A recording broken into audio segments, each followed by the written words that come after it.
Hello everyone, कैसे हो आप सब लोग। उम्मीद करता हूँ आप सब लोग बढ़िया होंगे। इसके पहले लेक्चर में हमने क्या देखा था, लॉजिकल कनेक्टिविटीज देखा था। आज लेक्चर नंबर 3 में हम क्या देखने वाले हैं, एक्सरसाइज नंबर 1.1। तो एक्सरसाइज नंबर 1.1 में क्या है, क्वेश्चन नंबर 1 क्या दिया है हमें, state which of the following are statement and write its truth value. मतलब क्या है, हमें कुछ सेंटेंसेस दिए उन्होंने, ये सब सेंटेंसेस है, हमें बताना है कि इनमें से कौन से सेंटेंस को हम स्टेटमेंट बोलेंगे।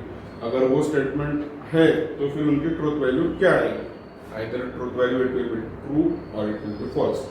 तो चलो हम देखते हैं। पहला सेंटेंस हमें क्या दिया है, 5 + 4 = 13, मतलब ये कंप्लीट सेंटेंस है।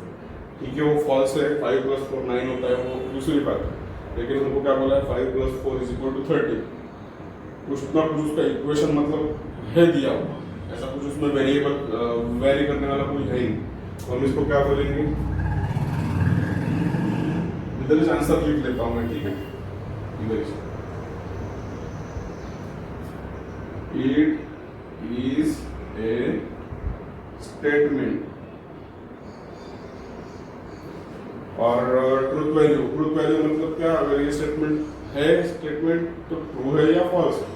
5 + 4 13 होता है या नहीं होता, क्या होता नहीं होता है, तो ये स्टेटमेंट कैसा है, फॉल्स है। तो हम क्या लिखेंगे, it is a statement, it's truth value is F. ठीक है, समझ में आया एफ क्यों लिखा हमने, क्योंकि वो स्टेटमेंट दिया वो स्टेटमेंट फॉल्स है। x - 3 = 14, second example. लेकिन हमको x की पर्टिकुलर वैल्यू दी है क्या, आगे कुछ नहीं, तो ये क्या हो गया, it is not a statement, it is not a statement. ठीक है, ये अभी मैं ये 2 एग्जांपल में बता दिया आपको लिख के, बाकी एग्जांपल्स में बस आपको लिखना है। वैसे मैं इधर लिख के नहीं देता हूँ, अभी आपको बस समझाता हूँ मैं कैसे लिखना है, क्या करना है। तीसरा एग्जांपल क्या दिया है, अगर सपोज देखो सेकंड एग्जांपल में क्या लिखा हमने, it is not an statement. अगर ये स्टेटमेंट नहीं है तो इसका कोई ट्रूथ वैल्यू नहीं होगा, इसलिए हमने आगे का स्टेटमेंट लिखे नहीं। अगर वो गिवन सेंटेंस स्टेटमेंट है तो वही हमको ट्रूथ वैल्यू लिखना होता है, तो ही वो बिलोंग करता है कभी ट्रूथ वैल्यू, डिजर्व करता है कभी ट्रूथ वैल्यू। अगर आपका गिवन सेंटेंस के अगर स्टेटमेंट नहीं है तो फिर वो कैसे डिटरमाइन करेंगे हम उसकी ट्रूथ वैल्यू। समझ में आएगा। एग्जाम्पल नंबर 3 क्या है, close the door. Close the door means दरवाजा बंद कर, ऑर्डर हो गया ना, तो it is also not a statement, it is not a statement.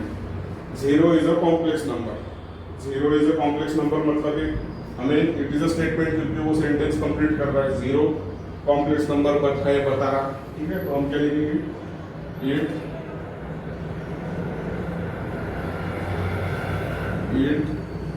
Is a statement, it's truth value will be, क्या है, 0 नंबर कॉम्प्लेक्स नंबर है क्या, हाँ है 0 नंबर कॉम्प्लेक्स। तो हम क्या लिखेंगे, it's truth value is T. ठीक है, समझ में आया। 0 ये कॉम्प्लेक्स नंबर है हमें पता है, तो क्या लिखे, it is a statement and it's truth value is T. Fifth example क्या है, please get me a breakfast. Please get me a breakfast, please give me a breakfast. Request कर रहा हूं मैं कि प्लीज मुझे आप ब्रेकफास्ट दीजिए, it is not a statement,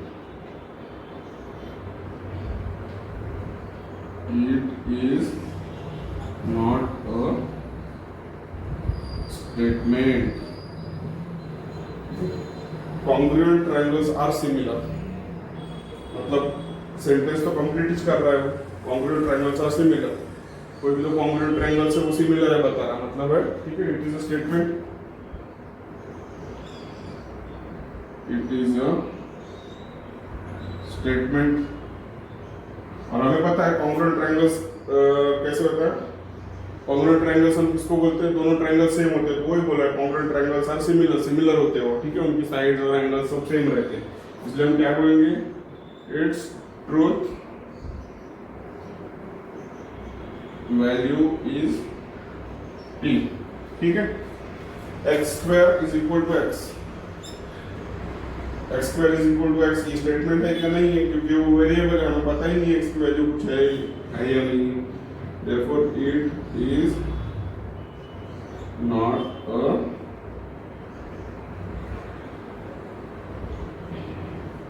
statement, ठीक है। अब 8 वाला देखते हैं हम। 8 वाला क्या है, quadratic equation can not have more than 2 roots. मतलब क्या है क्वाड्रेटिक इक्वेशन, क्वाड्रेटिक इक्वेशन के कितने रूट्स होते हैं, 2 रूट्स होते हैं, बराबर। तो क्या बोला है, quadratic equation can not have more than 2 roots, बराबर statement. It is a statement, वो तो है, इट इज अ स्टेटमेंट, ठीक है। बट क्या बोल रहा है, quadratic equation can not have more than 2 roots, उसको 2 से ज्यादा रूट्स नहीं होंगे। मतलब अपने को पता है उसको 2 रूट्स होते हैं, तो 2 से ज्यादा कैसे होंगे, तो वो स्टेटमेंट भी ट्रू है। Therefore it's truth value is t। समझ में आया? Do you like mathematics, question mark है, मतलब क्वेश्चन है वो। Do you like mathematics, do you like physics, do you like watching cartoon, question पूछ रहा हूँ ना मैं। इंट्रोगेशन हो गया, इंट्रोगेशन में मैंने क्या बोला, it is not a statement, it is not a statement. The sun sets in the west, complete sentence है, therefore it is a statement।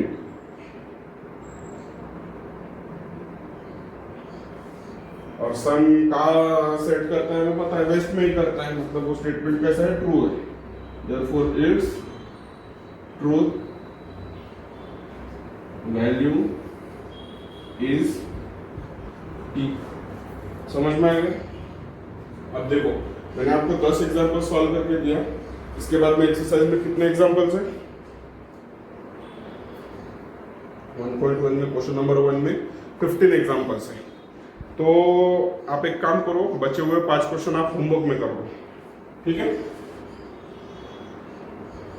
Homework ये अभी मैंने जो 10 बताया, क्वेश्चन नंबर 1 के 10 एग्जाम्पल्स मैंने आपको सॉल्व करके दिए, आप एक बार ये नोट डाउन कर रहा हो।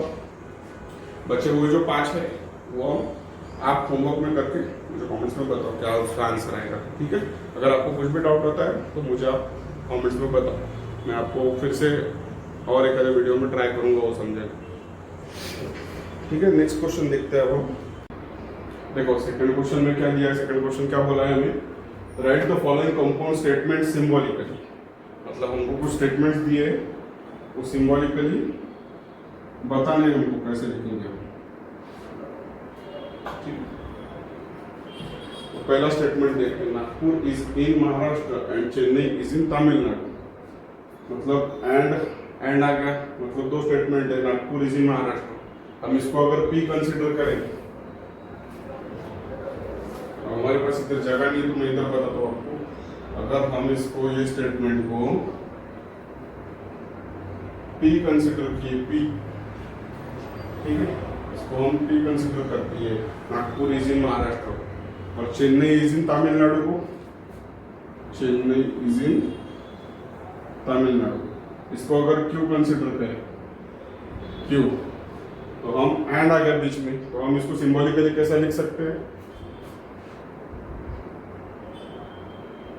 P and Q. समझ में आ गया? क्या दिया स्टेटमेंट में, right the following compound statements in symbolically बोला है। स्टेटमेंट क्या है, नागपुर इज इन महाराष्ट्र, उसको हमने पी बोला, एंड का सिंबल कैसा रिप्रेजेंट करते हैं, उल्टा वी कल बताया था मैंने आपको। And Chennai is in Tamil Nadu, उसको हमने क्यू कंसिडर करें, तो पी एंड क्यू हम कैसा रिप्रेजेंट करेंगे, इन दिस फॉर्म। सेकंड क्या बोला है, ट्रायंगल इज इक्विलैटरल और आइसोसेलेस, और आगे और मतलब क्या, वी। तो ट्रायंगल इज इक्विलैटरल, इसको हम एक कंसीडर करेंगे, और आइसोसेलेस को क्यू कंसीडर करेंगे, और इसको पी कंसीडर करेंगे। तो पी और क्यू, पी और क्यू। समझ में आ गया? ट्राइंगल इज इक्विलैटरल और आइसोसेलेस, मतलब आइदर ट्राइंगल इज, इसको कंसीडर किए P और की जगह पे V और Q, मतलब दूसरा statement triangle is isosceles, it will be the second statement of the same statement. तीसरा क्या है, इधर भी मैं आपको हाईलाइट करके बता देता हूँ, ये और ये। फर्स्ट स्टेटमेंट क्या है, the angle is right angle if and only if it is of measure 90 degree. अब मैं कल के लेक्चर में आपको एक चीज बताऊं भूल गया था, ठीक है, मैं इधर बताता हूँ। बाय कंडीशनल जो होता है, बाय कंडीशनल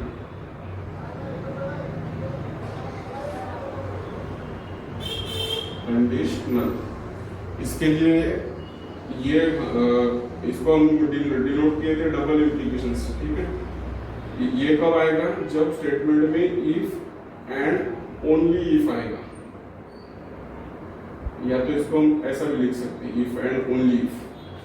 जब इफ एंड ओनली इफ आएगा, या IFF मतलब इफ एंड ओनली इफ, इसको भी हम वैसे ही रीड करते हैं IFF को।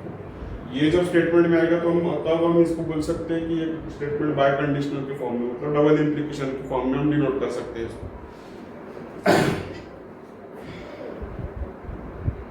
और अगर ये सेम कंडीशन अगर कंडीशनल के लिए देखा जाए तो ये तो हो गई बाय कंडीशनल के लिए। अगर कंडीशनल के लिए पूछा मैंने, समझो कंडीशनल, तो इसके लिए सिंगल वैल्यू से हम इम्प्लीकेशन बताते हैं। इसको क्या आएगा, इफ क्या आएगा,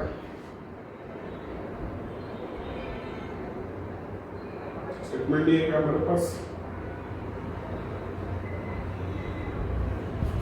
उसके लिए क्या एग्जांपल आएगा, मैं एग्जांपल आपको बताता हूँ।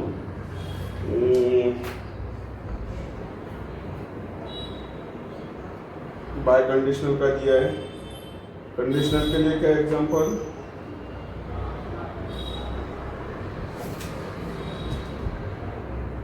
If and then condition, if and then. अगर स्टेटमेंट में इफ एंड देन होगा तो हम इसको बोल सकते हैं conditional, if and only if होगा तो वो होगा बाय कंडीशनल। अब देखो हमारे को ये स्टेटमेंट में क्या है, इफ एंड ओनली इफ है, मतलब इसको स्टेटमेंट को हम क्या बोल कर सकते हैं, बाय कंडीशनल स्टेटमेंट कर सकते हैं, ठीक है। The angle is right angle, ये हो गया एक स्टेटमेंट, ये वाला हो गया एक स्टेटमेंट।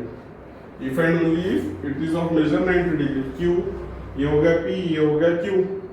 तो हम इसका रिलेशन कैसा लिखेंगे, इफ एंड ओनली इफ होने की वजह से P डबल इम्प्लीकेशन Q, ठीक है, ये आंसर इसका। थर्ड ये P हो गया, इफ एंड ओनली इफ का मैंने बताया आपको बाय कंडीशनल की स्टेटमेंट, और Q डबल इम्प्लीकेशन।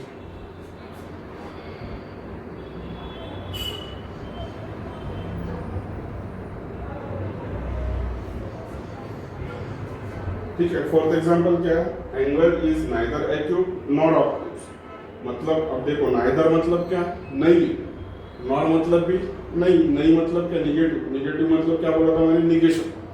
तो एक स्टेटमेंट और क्या बोला, नाइदर एक्यूट नॉर ऑब्ट्यूज, मतलब उसके बीच में और वाला सिस्टम नहीं है कि एक तो ये नहीं तो ये, ऐसा नहीं, दोनों भी है, वो एक ही स्टेटमेंट है। मतलब क्या आएगा, मतलब दोनों को भी हम सेपरेट कैसे करते हैं, एंड से करते, बराबर, एंड से।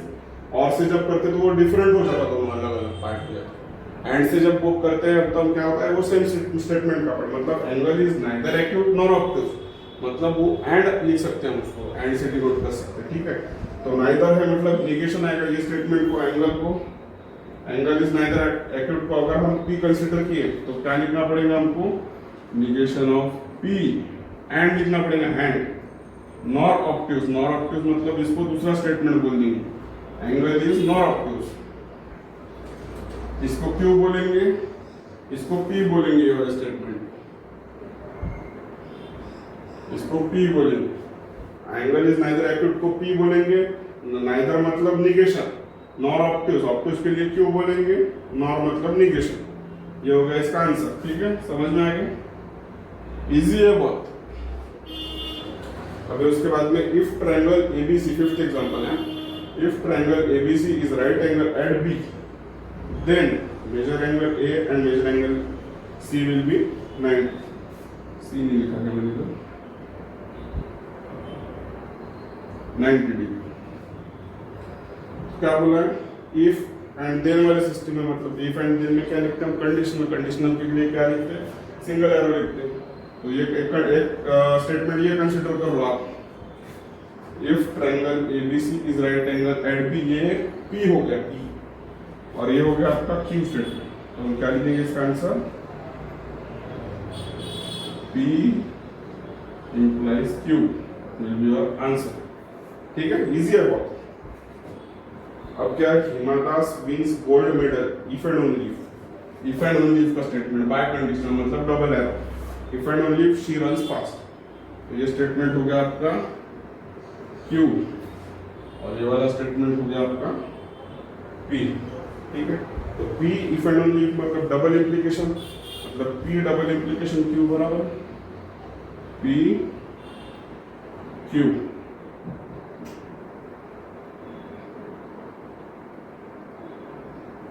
ये होगा इसका आंसर, समझ में आए। अब 7 के लिए देखते हैं, x is not irrational number but it's a square of N integer.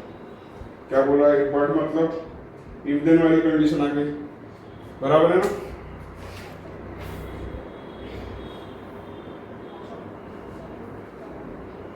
इसका ढक्कन काट गया।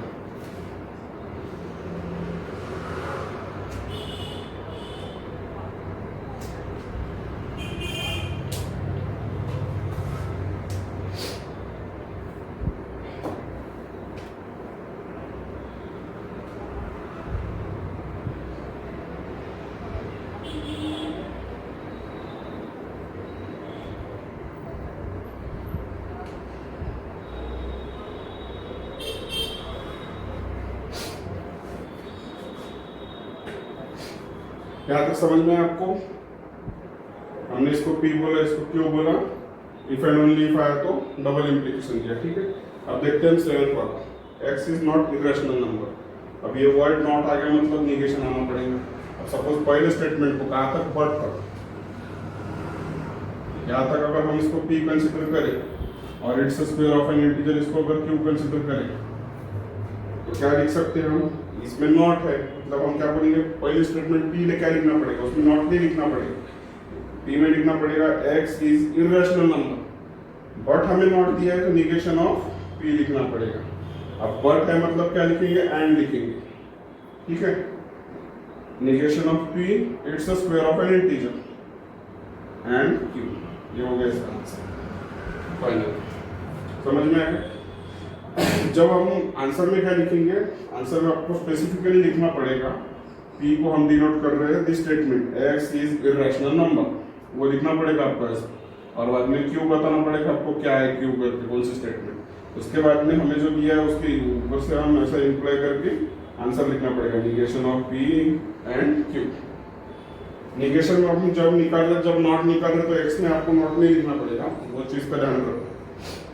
देखते हैं इसके बाद का क्वेश्चन नंबर 3, यहाँ तक समझ में आएगा आपको, नोट डाउन कर लो आप ये वाला। इसके बाद हम देखते हैं क्वेश्चन नंबर 3। ठीक है, तो आज फ्रेंड्स हम इधर ही रुक जाते हैं, इसके बाद का हम देखेंगे नेक्स्ट लेक्चर में। आज हमने क्या 2 क्वेश्चन देखे, दोनों क्वेश्चन आपको समझ में आएगा अच्छी तरह से। अगर कुछ भी डाउट रहा तो मुझे कमेंट्स में बताओ, मैं आपको नेक्स्ट वीडियो में या तो कोई एक वीडियो में आपको एक्सप्लेन कर दूंगा, आपको कोई भी डाउट रहा तो। ठीक है, आज हमने 2 क्वेश्चन देखे, exercise number 1, question number 1 and question number 2, जिसमें हमको स्टेटमेंट्स दिए थे। स्टेटमेंट्स का हमें सिंबॉलिकली फॉर्म में ये क्वेश्चन में करने का था, सिंबॉलिकल फॉर्म में कन्वर्ट करने का था उसको P एंड Q के, तो वो भी कर लिए। इसके बाद के लेक्चर में इसके बाद वाले एग्जाम्पल्स हम देखेंगे। आई होप आपको आज मैंने जो कुछ समझाया वो अच्छी तरीके से समझ में आ गया होगा, और अगर अच्छी तरीके से आपको समझ में आएगा तो प्लीज़ वीडियो को लाइक करें, चैनल को सब्सक्राइब करें और मैक्सिमम लोगों को शेयर करें। टिल देन मिलते हैं नेक्स्ट वीडियो में, तब तक के लिए थैंक यू, गुड बाय।